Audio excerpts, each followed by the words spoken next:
Ma Mission TV, le miroir du monde. Celles des sommes qui comptabilisées jusqu'à présent, ils ont des faits qui ont à PC Combo. Je sais que c'est ça les sommes. À Teki du Pango à Somba, depuis 2005, ils n'ont même pas député qui n'a mandaté. À Teki Yango, mon solo a investi dans le Pango. Quand on peut combat Titi, ils faut reconnaître que le combat est Moutouan. Donc, ça n'y a pas de battre. Hier, ils ont reconnaître que le combat est président Tshisekedi. À son âme. Toujours reconnaître le combat, il battait bien le combat. Elle est étouffement, pouvoir aller à l'autre endroit étouffer combat, mais combat, il y a idéologie, il y a étouffement. Jusque là, je crois Azali prisonnier à M. Kalev. N'a pas pu alerter, n'a pas pu RDC, pour RDC, c'est le coup pour nous. Tu ramener RDC à un niveau à Makambu on a les Makambu. Donc jamais tout le balois Kalev va celle niveau là ils a RDC niveau mabé na linga ka pour protéger RDC souci na ngai pour protéger combo même RDC donc ce qu'on a comme le RDC non et comme mawa problème est Jekoko yali monsieur Kalev atika Jekoko azonga libota na atika epe na santé na yo ya côté le kankuna abimate ke akomo ko bet na likolo akomo sala boté aussi maté mais pourquoi ko yako bukele ba mindondo chaque fois qu'on kangaye qu'on yokolaye qu'on primeye qu'on français je ne sais pas si on a beaucoup être opposant et comme il y a oppression les soumis à Ndeko Jokoko et les franchises naïe Ndeko Jokoko a tiki majorité depuis 2012 dans ma condition on a besoin de l'arrêter au mokili mombeye bien tant il y a bandi qu'on dénoncer comment dirais-je bilan à dénoncer bilan il y a communauté majorité c'est bel quitté. Bon, il y a du courage derrière, non, la Longwe n'a pas. Alongwe a abandonné 2 mandats. 2, au niveau national, au niveau provincial. Il a abandonné les 2. C'est une première dans beaucoup, mais comme un honorable député, il a eu un excès de il a eu un défendre le peuple, bon, au la base, au la famille, au Tchèque, on a intention, pour l'intérêt. Ma Mission TV, le miroir du monde.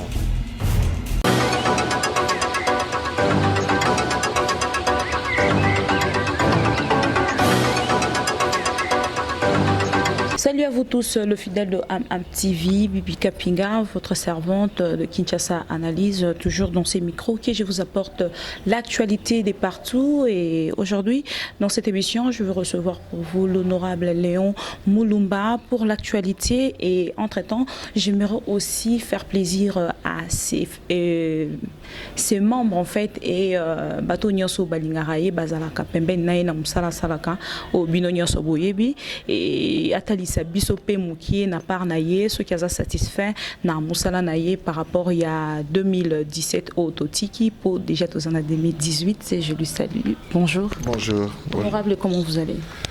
Bon, je tiens les coups. On est là. On est un peu abasourdi par tout ce qui se passe. Ouais. Mais on est là, on tient les coups. Honorable, Batnia Soborolanda Bisso, en fait, Bayebi, pour na kota moukiete na actualité, yo pose honorable, Torolobilaka mouki à passant par rapport honorable bilan il y a 2017 et zali positif, négatif et bah problème ni vraiment au yo moko personnellement kotani nango, ça nango ça facile. Bon, au moni bilan na biso, nakoko lobango nako tchango na ane mon côté. So ngotu nga bilan nga depuis au bandi oui naebi mais total na na musalo au sel na 2017 parce qu'il y a nesi la kindi na tunya. Ah merci le ko ngotu tika na 2017 to tika na 2017 na 2017 bilan nga personnel oui naza très fier na yango parce que d'abord on a parvenir ko bloquer spoliation il y a site onatra ezaki facilité vous savez to bundina to bundina tu ya majorité ya makasi hein. Il y a makasi vraiment kokonyangi na numbi eza ba dinosaures la majorité mais tu parvenir ko tchabango kao kozongi c'est la onatra félicitations déjà merci kozongi c'est la onatra mabele naye et puis kozongi ça ba ndeko na biso ba bengaka ba demi au ba fana na kati ya lupango onatra baza quand même 15 000 familles to parvenir kozongi ça bango wana pour ba fana na kimenyoso contrairement ya o bango bangai ba pesa ki jama bele wana na ba spoliataire mais biso tozongisi ba négociation benga na français comment on appelle encore comme kimingai ba nécessité tozongisi bango ba fanda bango ba botla mabele on a traité bango ba fandi en attendant on attend mukolo ko ngosala mabele na ye akosala mabele na ye bango batongaka toujours na ba matériaux non durable hein moi ba tol moi ba ya ba fani na bango mais ba spoliataire bango ba équipe ba spolier voilà on est ali pour nos intérêts na bango et puis sur terrain encadrement ya ba maman ça c'est au quotidien hein naza on a besoin de la passe ya batuté au pesi mutu sekei ou bimisa ki na hôpital ou tongaki moi pour au bel lango awa naza on a besoin ça langoté. Et honorable et fier vraiment na Moussala Naye et ce qui me touche plus c'est ça na mon ndenge à tout moment que problème est comme il a ka ndeko na yo au pas honorable ndeko Jikoko Mulumba au télémaka toujours au lobaka na micro pour tout monde ka ba famille belé oyo ba s'afficher pe na télévision ba parents na bango ba bota bango et puis ba s'afficher na télévision na ba renommé Obino Bozan nango lelo boyo kanyezalaka mwa mingi te mais na moni na 2016 bakanga kindeko Jikoko na aéroport au télémaki au lobaki et lelo kutu na moni lisusu ndeko mususu pe à s'afficher na niveau ya Europe yepe ameki koloba et c'est déjà une fierté et ça fait comment en fait de retrouver la famille. Bon ba mandat na biso d'abord eza mandat moko ya famille te. Ils ont un mandat d'abord populaire, ils ont un mandat dans le cadre de défendre l'intérêt de la famille. D'abord, ils ont un intérêt de la nation mobimba. Pour le mandat pour le Congo mobimba. Zongo défendre la famille, c'est quand même une fierté au niveau de la famille. Oui, il faut préciser. On a la famille, honorable, mais il non, biso, simbi famille, au moins on a pu biso vraiment au moins on a biso.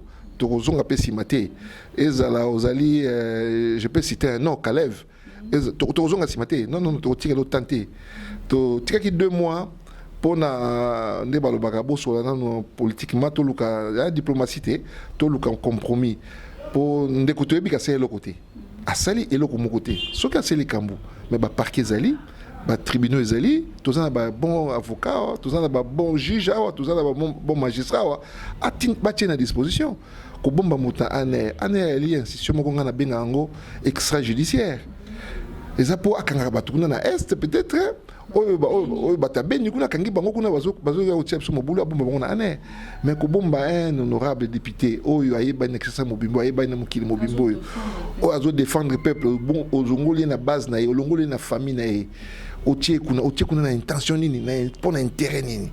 Est-ce que c'est ça rendre service na peuple ou non nabi Kalev en faisant cela est-ce que rendre service na Mokonzi Mboka ou rendre service na RDC les na but nini ya zo sala kambwana donc biso tozali famille on tokozonga simate même si liwe yango tozonga simate tokendeka liboso. Et honorable par rapport na yomoko erozomona neti batubili ba poser ba question lobi mais attends et comme il y a Nignon Sondeko, Jikoko Mulumba, Bakangaki, Ndeko Jikoko Mulumba, Bakangaki, qu'est-ce qu'il fait vraiment au ESA, quoi il tout fait, gouvernement n'a mis en place pour que Azalaka arrêté subitement, Bola Libola Mukibu, Bakangi. Est-ce que Zaka a un problème, il y a Makambo aéroport ou ils ont un problème où c'est surgère? Bon, au moins, les soumous Ndeko Jikoko et les franchises naï. Donc je crois que la majorité depuis 2012 na ba condition on a kozongela té au mokili mombeye biango tant il y a bandi ko dénoncer comment dirais-je bilan a dénoncer bilan ya de Komuzito majorité c'est pela quitté bon il y a du courage na bino na longwe nanga a longwe abandonné 2 mandats 2 au niveau national au niveau provincial il a abandonné les 2 c'est une première dans beaucoup hein. Il faut te rappeler, c'est une première dans beaucoup. Tu as eu 2 mandats à déposer le collant Messabi na Tiki. Au passage, je te dis, tant qu'il y a Longwe, on a remplacé au niveau national. Mais au niveau provincial, si plein de 2012, validé le mandat en 2017, 5 ans après. Va savoir pourquoi ils ont attendu 5 ans pour valider le mandat à Cyprien et à Mouto abandonné ou à démissionner. en 2012. Ils ont mis 5 ans pour Entre-temps, dans les 5 ans, on bandait quand même que ça virement ou quoi? Non. Dans les 5 ans-là, il n'y a rien. Il n'y avait rien. Donc, on a un dossier moussous. Mais si on est libre, tout ça, un pays, un état de droit. Mouta monde qui tout sur la langage mon côté na longo na qui côté mususu mais pourquoi quoi ko lukele ba mindondo chaque fois ko kangaye ko nyokolaye ko primer ko français je ne sais pas si on a beaucoup être opposant et comme synonyme il y a oppression. Opposant, il faut aller opprimer. Le problème avec lui, peut-être il est opposant, il s'impose. Parce qu'on sait, dans ces pays, on connaît tout ce qu'il y a des opposants qui ne s'imposent pas, qui ne s'impliquent pas dans la situation du pays. Honorable. Non, mais il y a Azali, les Congolais, les Kino, qui sont opposés à quoi on a Kayabouté. C'est opposant, il faut aux oppositions. Si on a bien il faut dénoncer. C'est tout simplement ça. Dénoncer en restant sur place. À Robimate, aux hommes qui ont causé toujours du temps. Non, ils ont un rôle constitutionnel. Place à l'opposition et elle est repris dans la constitution nabiso. Donc, il faut bâtir que ça la majorité, ça la moussa na ngo. Ngana zana étiquette à majorité tilelo, nazali député à majorité tilelo. Mais na s'attaquer quand même pour un exemple le Cambonatra. Je me suis attaqué na numéro 2 Tokoloba, Kokonyang, ministre Kokonyangi, il y a majorité. Pour l'intérêt de la nation, aux alamoutou la majorité, aux alamoutou opposition. Nous travaillons dans la cause manquante. Ah oui, nous avons une transition côté wana. Au cause de la majorité, au cause de la nini, au cause de la moto, au groupe où il y a Kabila, ce qui est un intérêt mboka. D'ailleurs, nous avons appuyé dans le dossier wana. Qui a fait que Kokonyang les lois ont asimati comme Abélé wana. C'est lui-même le chef de l'État. Tant on a commis lié. Atali ba revendication nanga c'est lui-même numéro 1 mokanda PC instruction a PC instruction avec au député dans le bina Kingabozé à solo zongi ça m'a instruit directeur du cabinet que je remercie au passage parce qu'il a toujours pris position pour le makamba malonga a PC à Komeli Bangabi au nom du chef de l'État pour libérer Mabélé wana pour libérer Mabélé wana conformément il y a demande il y a honorable Léon Moulumba. C'est ce qui a été fait. Pour te dire qu'il y a une majorité, opposition. Tant au moins, il y a intérêt à qu'ils aient bafoué, soit position.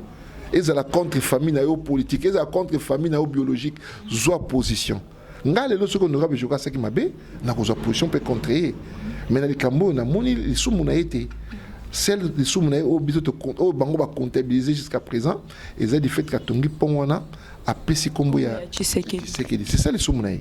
Mais est-ce qu'il a eu à avoir l'autorisation? Parce que même dans le cannabis par rapport à la loi, pour même au Bongisa Liboso, le pan on a eu il faut mettre aux autorisations, au meka koleka na banzela et belé, est-ce que lui il a fait la tête? Et ça pas parce qu'il a salité tu testes n'a pas. Honorable Joko a yebi mibe comme Mboka.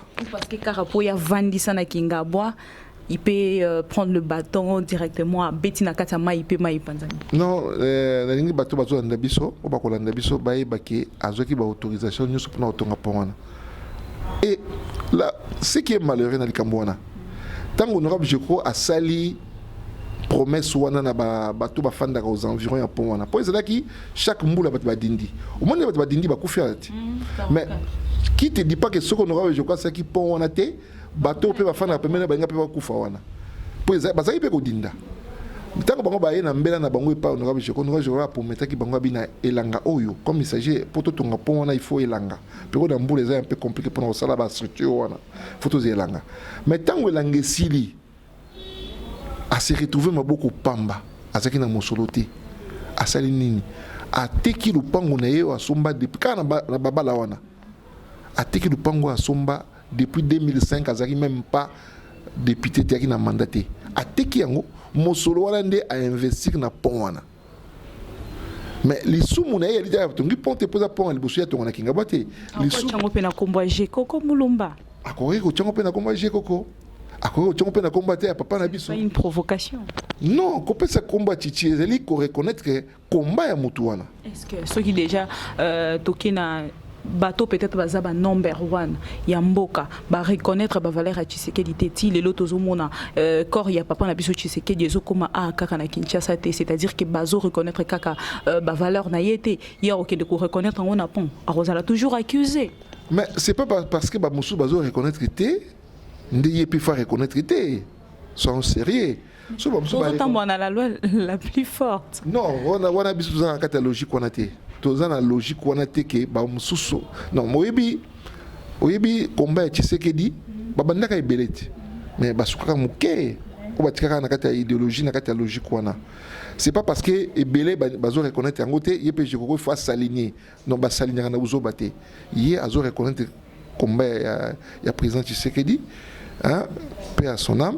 Toujours reconnaître le combat, mais il besoin de combat. Et elle est étouffement, pouvoir né, à ça quoi étouffer combat, mais combat naïe, ils idéologie mobimba, mouton étouffant wazate. Est-ce que vous voyez pas aussi que ndeko koko mulumba na par nanga en fait na lobara par rapport à l'arrestation nyonso oyo yi na mona pour nanga na lobara ki azotambola na lignée peut-être ya Nelson Mandela, pourquoi famille éco s'inquiéter de la sorte tant qu'il y a déjà engagement peut-être lobby après lobby na monyoko li o déjà zo kinde nango na carrière na peut-être lobby à Osala Mandela mboka na biso. Bon, dans un respect pour la banarolo bandé nini moi Mandela OK mini Mandela parce que Mandela c'est un poids lourd, hein, comme ça y est à niveau à côté, vous allez reconnaître l'histoire, hein, j'ai fait un parcours moulaya au sala pas comme à niveau de Mandela. Par rapport il y a arrestation. Je le dis par rapport à l'arrestation. Et Yemoko Azane Eko se met à courber la tête en fait, il y a Rokota na arrestation na nyoso. Mais la famille eza komi koti sana romona ndeko na biso. Mais Yemoko na par na ye. Bon. Azape na ba possibilité ou peut-être lobby rokepe ko bima na mboka kei atiki marambo na nyoso mais ti lelo za ko résister. Bon, nationalisme ya Jekoko ce n'est plus à démontrer ni à prouver. Jekoko aime son pays. Pour ça que je crois que c'est un intérêt à y. Mais je crois que c'est bien la majorité. C'est bien la majorité. C'est qui a besoin de la majorité. C'est sûr que c'est un intérêt à y. Mais je crois que la majorité pour atteindre intérêt à la population, atteindre intérêt à peuple. Comment vous avez un bateau et vous avez un bateau au côté. Vous avez un bateau au côté. Donc, côté wana Jekoko, Aza Mutu, Ayebil Kambalingi, Ayebil Kambado Sala. Donc Mandela, Mandela situation est un peu complexe. C'est qui était de droit toujours besoin d'état de droit. Donc ça blesse encore plus parce que toujours le bas, tout ça état de droit. Entre temps, tout ça ça makamususu. Mais tant que Mandela ta baochi na boloko, mutumo na bakuna te que état de droit. Donc il faut tout ça likambu oyo mboka na biso ezako ezo pesa valeur mboka na biso lokumu. Tout ça makamuka pona ba sentiment. Oh ba ça makamiza mama ba sentiment. Honorable, ceux qui peut-être au Lukako Talisa sous batonia sur Bazolanda Biso, problème y a ndeko Jekoko vraiment où il y a monnaie ni makasi y a arrestation na une cause principale. Mais wana mutu na wana na pongam na kangiete pona sabino na kangie pona boui ngam na kangiete il faut que negotu na monsieur Kalev boké bo monier azape congolais donc ba congolais nyonso bo pesi miko na bino bo tunier okangi Jeko po ani parce jusque là Jeko azali prisonnier à monsieur Kalev nako tchapo NRT nako tchapo RDC pour RDC zelo ko kumo pona nga hein to ramener RDC na niveau ya makambu ya buzoba ndengona te on a eli mutu. Donc jamais tout le balwa Kalev sel ni mona eza RDC ne ko mabe na lingaka ko protéger RDC souci na ngali ya ko protéger kombo même ya RDC. Donc ce que na komo lo ba RDC non et comme mawa mingi problème ya Jekoko yali monsieur Kalev atika Jekoko azonga na libota na ye atika epe na santé na yo ya côté ka kuna abimate ke akomi ko bedina likolo akomo sala bote ko simbate mingi zala kaka to yebi biso nyonso bato basukaka bakota na niveau ya aner ko bimana bango izala kaka mbilinga par rapport ya ba santé par rapport à ba makambe belé. Mais ya Jekoko to sambela ke za ndengwana te parce que ekoza mabe okazu ekomi to ko sala ni na bi ekoza mabe na minga ko bala de suite na ekoza mabe tokondima yango te tokocautionner yango te.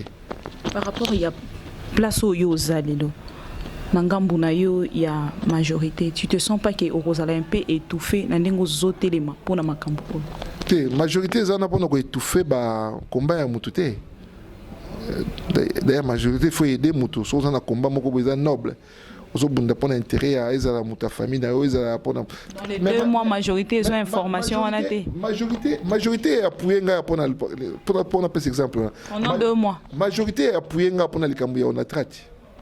Donc majorité pe likambo ya ndeko jekoko batiki yo pendant 2 mois mais bakosuka kaka na ko appuyer nga ezaka na ngo ndenge wana ebandeli na suka majorité ko appuyer nga même ka pona otika jekoko so kotisi mikanda non mikanda to kotisi mikanda voka ne baza pona osala aspect côté juridique ba voka ne baza na ba s'occuper nango mama o azali na eloko babengi ya ministère ya droits de l'homme azoki ta mukanda na ye papa tambwe mwamba na ministère ya justice azoki mukanda na ye ba Monisco pe azoki mukanda na ye pour bango pe bali force en présence na mboko oti donc il faut pe baza la paix informer la situation mboka na biso mais ça mawa makamiso za mawa mais déjà Monisco s'est impliqué makasi ozo mona te que ça déjà assurance na part na yo te makasi moi je ne peux pas dire que ba s'impliquer makasi nga on dit makasi ka mkono o mona ndeko nga à retrouver liberté na ye bato bazana besoin na ye et vous n'avez pas rendu visite même pour une fois 2 fois nga baboya même pas visite mon côté même pour maman ou papa.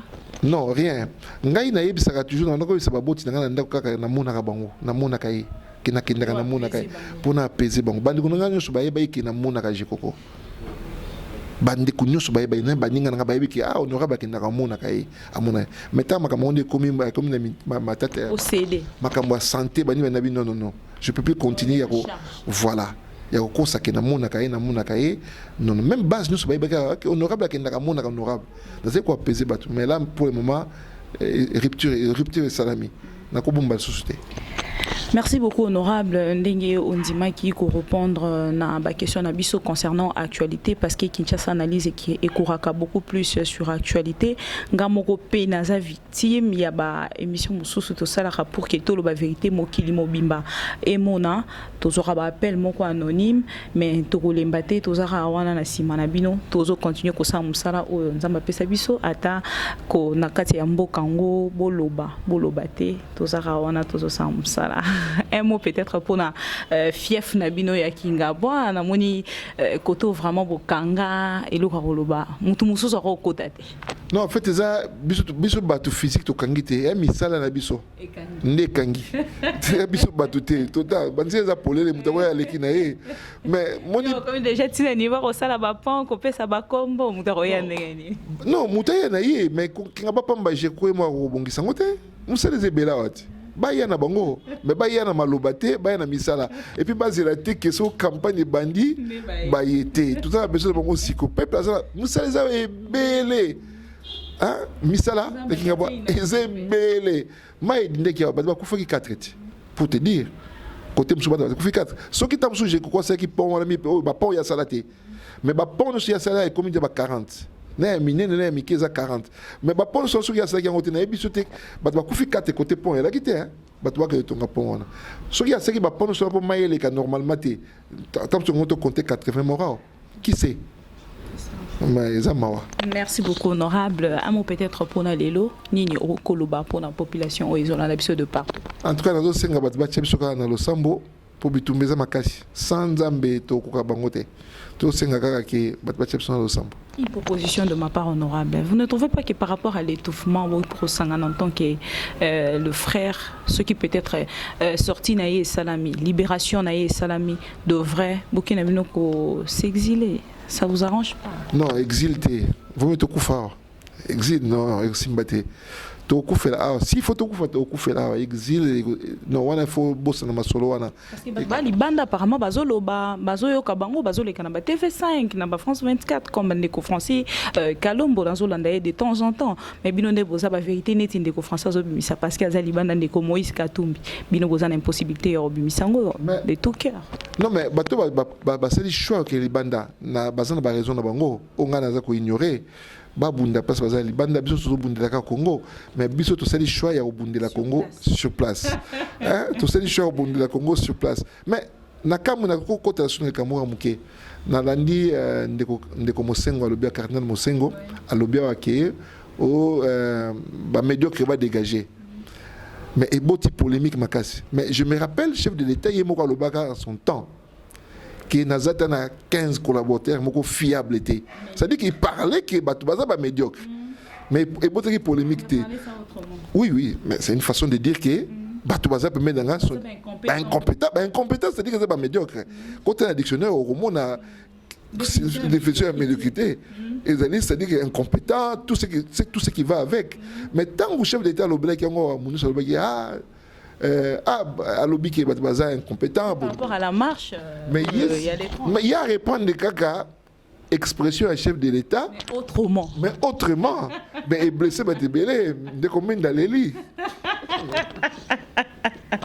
Peut-être par rapport à la marche du 30. Tout le monde ba sangani ba cercle na ba commune nyonso massa sezo beta ba lacrymogène ezo panzana me bango ba fukami kaka ba obondela. C'était extra pour moi. On a trouvé que bango peut-être ba opposant plus que ba opposant nyonso to yebi. To tika ba loba. Ah Congo malobeze belé ba interprétation mutalobi boy ba commission boy. Pour me ali to bundela mboka na biso. To longo la médiocrité. Juste ça. Merci beaucoup, honorable, pour cette interview accordée à Kinshasa Analyse. C'était donc moi, votre servante Bibi Kapinga, au micro de cette émission que vous aimez beaucoup. Tozaki Wanaka pour nous partager aux Isaki Actualité. Vous voyez que Kinshasa Analyse et Kendaka partout sans frontières et par rapport à Maramnyo Soboyebi, Tozara Wana, Tozolandela et Tokokoma, Tinasuka, grâce à Nzambe. Merci beaucoup à Omo Fortis et Liké derrière la caméra. Quant à moi, à la prochaine pour une nouvelle actualité. Bye.